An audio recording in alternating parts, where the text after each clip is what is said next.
Напрыканцы 18 стагоддзя кароль Рэчы Паспалітай Аўгуст Панятоўскі вырашыў пабудаваць сабе новы палац і замовіў у свайго прыдворнага італьянскага архітэктара праект.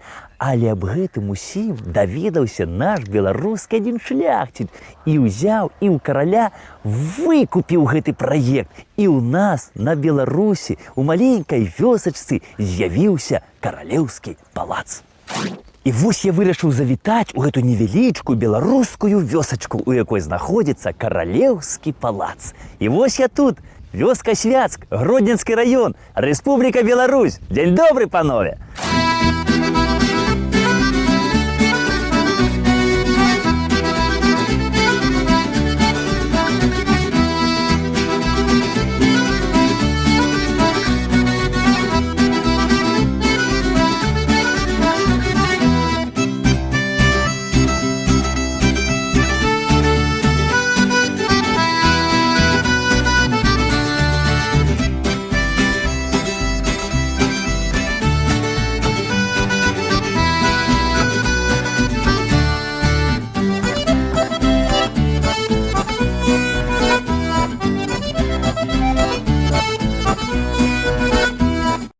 Вось тут у акрузе Падгародняй існуе некалькі двароў Свяцк.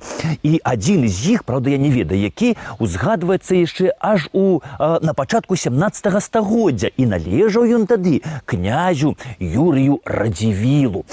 А вось пра гэты Свяцк, як яшчэ яго людзі называюць Свяцак, існуе адна такая цікавая гісторыя.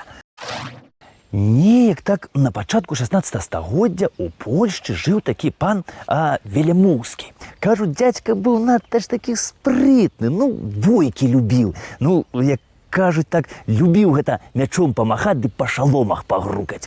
І вось на той час якраз надарылася, што маскоўскі цар Іван Жахлівы у 1558 годзе напаў на нашых суседзей, латышоў і эстонцаў, якія на той час якраз жылі ў адной краіне. І называлася тая краіна Лівонія.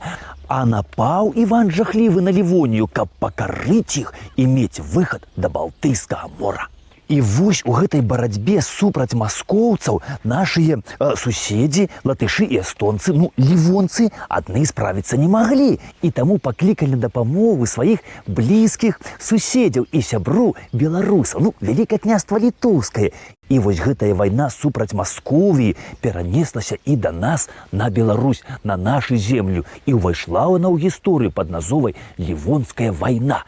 І вось тады на дапамогу і нам, і латышам з эстонцамі прыйшлі палякі. І не абышлося, конечно, тут і без пана Велямоўскага. І вось у 1564 годзе на рэчцы Вула адбылася бітва з маскоўцамі. Першымі ў гэтую бітву уступілі нашы беларускія ваяры. Гэта Бык, Зяновіч, Саламярэцкі. Біліся яны доўга. Але калі яны пачалі даваць слабінку, то гетман Мікалай Радзівіл, які кіраваў гэтай бойкай, кінуў ім на дапамогу і паляка Харунжага Велямоўскага. Біліся яны, секліся да самай ночы. І вось маскоўцы пачалі уцякаць з поля боя і пабеглі. І гналі іх аж да самай раніцы. Адным словом, бітву з Масквою мы выйгралі.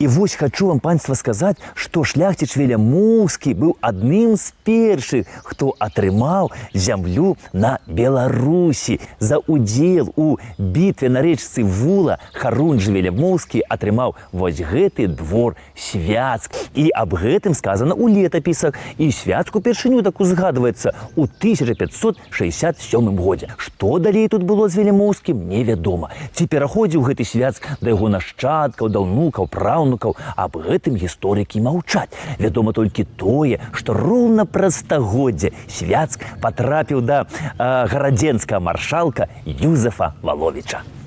Энцыклапедычная даведка. Валовічы, дзяржаўныя дзеячы Велікага княства Літоўскага з гербу Багорыя, родапачынальнік Ходка, жыў у першай палове 15 стагоддзя у гарадзенскім павеце. Асобныя прадстаўнікі рода адзначыліся як дыпламаты і рэлігійныя дзеячы. У 19 стагоддзі існавала 4 галіны валовічаў, якія валодалі маёнткамі ў Магілёўскай, Мінскай, Ковенскай і Гродзенскай губерніях. І вось гэтыя мясціны Юзефу Валовічу настолькі спадабаліся, што ён вырашыў заснаваць тут сваю рэзідэнцыю. Ну, мясціны цудоўныя, гародня недалёка. Але вось не паспеў, памёр. І Святк перайшоў да ягонага сына Антонія. І вось Антоній, прыехаўшы сюды, вырашыў здзейсніць задуму бацькі. Ён дакупіў яшчэ некалькі фальваркаў і вырашыў заснаваць тут рэзідэнцыю Валовічаў.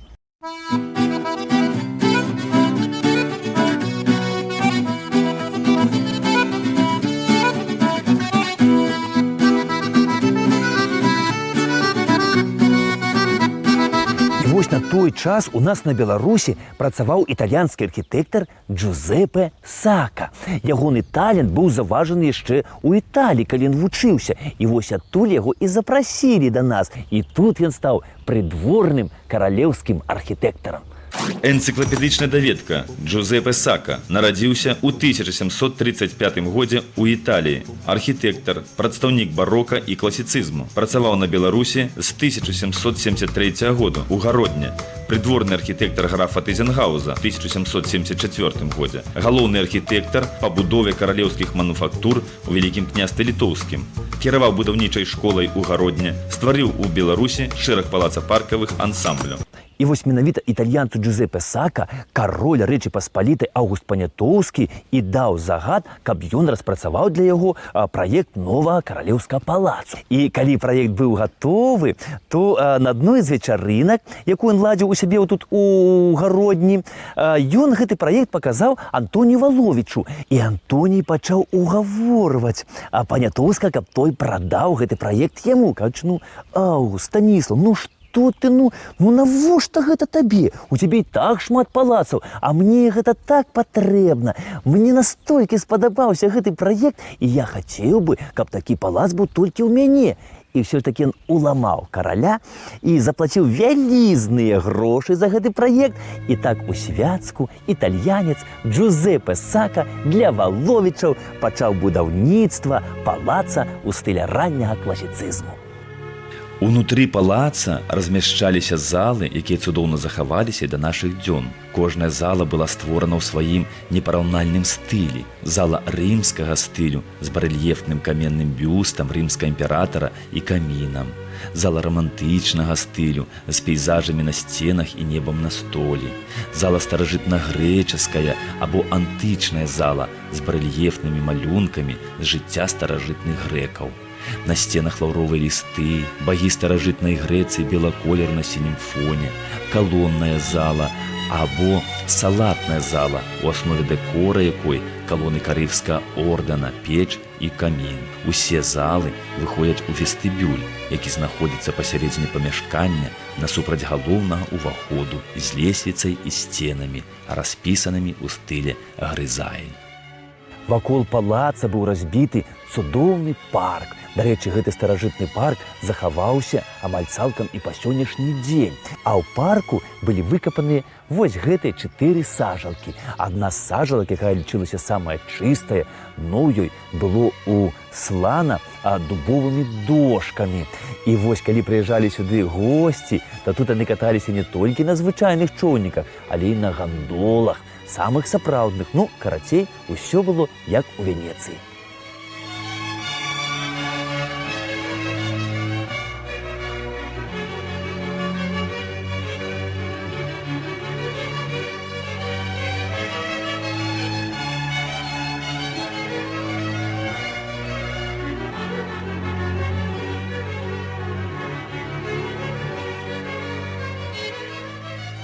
побач са сваім палацам Валовічы пабудавалі вось гэтую сямейную каплічку. І нават па сённяшні дзень яшчэ існуе падземны ход ад палаца і да каплічкі. У гэтай каплічцы Валовічы маліліся за сваю сям'ю, за бацькаўшчыну. А вось за савецкім часам, калі ў палацы быў санаторый, то ў каплічцы зрабілі пошту. І вось, дзякуй Богу, каплічку зараз аддалі каталікам. І тут вядзецца рэстаўрацыя.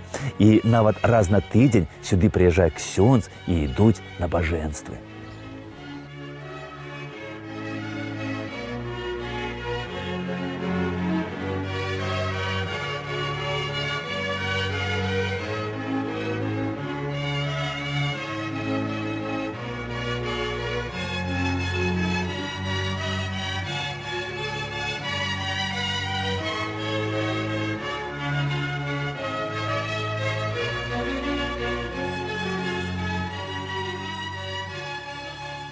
Палац атрымаўся на дзіва прыгожым. Антоній быў задаволены і прысвяціў гэты праект свайму нябожчыку бацьку Юзафу Валовічу, кажучы, што калі б мой бацька быў жывы, то вось гэта яму вельмі спадабалася.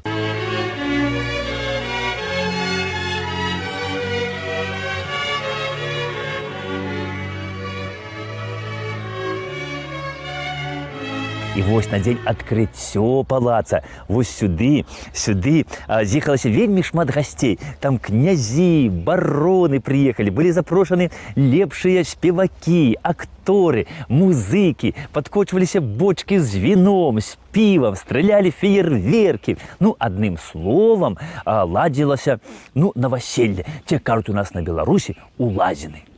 Ну, вядома, на ўлазінах прысутнічаў і італьянец Джузепе Сака. І вось Антоній Валовіч, якся там даўно ён гэта задумаў ці не, але ён вырашыў сваю дачку выдаць за ягона замуж за гэта італьянца. І прыйшоў і ёй аб гэтым усім распавёў. І яна тады настолькі разнервавалася, кажучы, што не, я ніколі ні за кога не выйду замуж, я невеста Христова і служыць буду толькі Богу.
І вось пасля размовы са сваім бацькам Станіслава Валовіч зачынілася ў адным з пакояў. Палац ні да кога не выходзіла. І выйшла толькі тады, калі яе сябры, некалькі чалавек з гасцей вырашылі пайсці, закрыцца ў пакоі і заняцца, скажам так, сеансам спірытызму. І вот яна пайшла разам з сябрамі, яны закрыліся ў адным з пакояў і сели за круглый стол, потушили все свечи, покинули толькі одну и пачалі вырашаць дух, кого им выкликать. Хтосьці казаў, давайте выклічам дух Александра Македонска, хтосьці князя Вітаўта, канцлера Сапегі, а Станіслава сказала, давайте выклічам дух майго деда Юзефа. І вось усе госці ўзяліся за рукі і пачалі выклікаць дух Юзефа Валовіча. І калі, кажуць, дух выклікалі, то Станіслава ўзяла і сказала, а ці выйду я ў хуткім часе замуж? І пачуўся голас, ты ты будешь невеста Христова. І калі ўсе пачулі гэты голас, настолькі перапужаліся, што выскачылі з гэтага пакою. А праз некалькі тыдняў і сама Станіслава пакінула гэты палац. І кажуць, што яна пайшла ў адзін з кляштароў Беларусі. Але расказваюць і другую гісторыю яе знікнення. Расказваюць, што дачка Валовіча наогул не збіралася быць манахіняй, а ўсё ў тым, што яна была на той час закаханая ў аднаго слуг Валовічаў і зацяжарыла ад яго. І аб гэтым даведалася яе маці і бацька.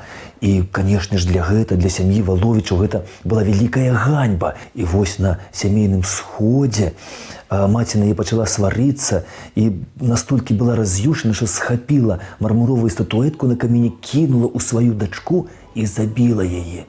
Пасля яны яе, кажуць, каб ніхто не даведаўся, спалілі і прах захавалі вось тут, у гэтай сцяне. І тут паставілі помнік, вось гэты слуг. Так гэта ці не, Бог яго ведае. Але кажуць, што з таго часу ў палацы з'явіўся прывід. І па сённяшні дзень расказваюць, быццам чуваць па пакоях нейкія крокі, падае мэбля, грукат. І вось я сёння, калі хадзіў па гэтых пакоях пустых, пакінутых, то адчуваў, што быццам хтосьці за мною сочыць.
Дзе тут праўда, дзе казка, аб гэтым нічога не вядома. А вядома толькі тое, што пасля Валовічаў тут пачалі ўладарыць шляхцічы гурскія, або ж дакладна Юзаф Гурскі. І вось Юзафа Гурскага яго так мала цікавілі гэтыя краявіды, і ён пабудаваў тут, заняўся прадпрымальніцтвам і пабудаваў тут патачны завод. І вось на гэтым заводзе выраблялі там цукар, глюкозу, адным словам, усё, з чаго робіцца дзіцячыя слодычы.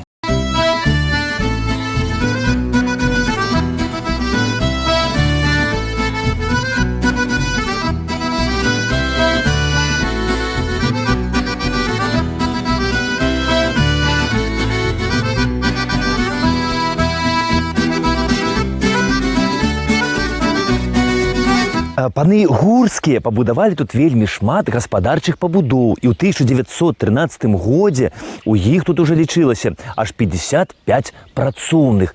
Але пачалася Першая сусветная вайна. Гурскія адсюль з'ехалі, а вось тут у палацы быў нямецкі шпіталь. А пасля вайны і рэвалюцыі гэты палац перайшоў да польскай дзяржавы. І вось за польскім часам вось тут у палацы быў закрыты пансіянат, дзе лячыліся ад наркаманіі дзеці багатых польскіх паноў.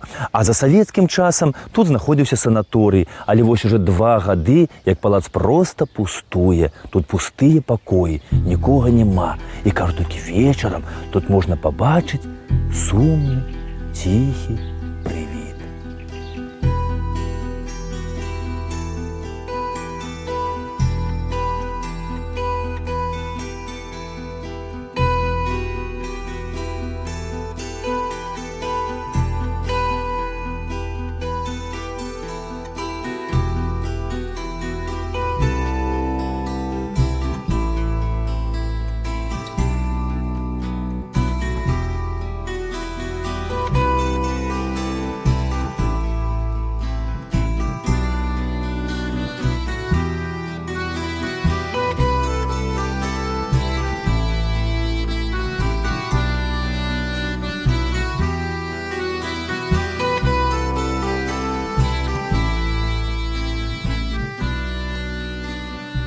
І вось гуляючы па старажытным парку, каля сажалак, каля палаца, неяк узгадваецца верш Максіма Богдановича. І зноў пабачыў я сядзібы, дзе леты першыя прайшлі, там сцены мохам параслі, весёлкай адбіваюць шыбы, всё ў пылу, я ў парк пайшоў, там всё травою парасло, няма таго, што раньш было. Калісьці вось па гэтай дарозе да палаца ехала панства ў карэтах. У палацы праводзіліся балі, вокны гарэлі яркім святлом. І вось спадзяюся, панства, што калі праз год я вось, напрыклад, завітаю з падарожжам у гэтыя мясціны, то тут я убачу не прывід палаца, а месца, напоўненае новым жыццём. Да пабачэння!